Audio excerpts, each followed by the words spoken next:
అందరము కనులు మూసుకొని దేవుడు ఈ నవదంపతులను దీవించినట్లుగా ప్రార్థనలో ఉందము. ప్రార్థన.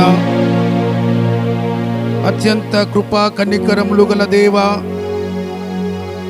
పరలోకమందును భూమి మీదను ఉన్న ప్రతి కుటుంబము ఏ తండ్రిని బట్టి కుటుంబం అని పిలువబడుచున్నదో అట్టి మా తండ్రి, నీ నామమున మేము దీవించుచున్న ఆదర్శ్ పవిత్రుడి మీదను, షారన్ కృష్ణ మీదను మీ ఆశీర్వాదములను సమృద్ధిగా కుమ్మరించుము.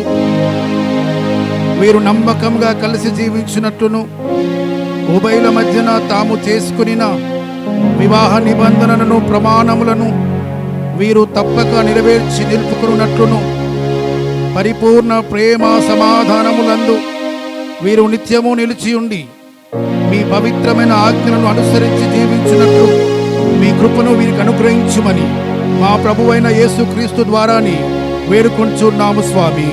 ఆమేన్.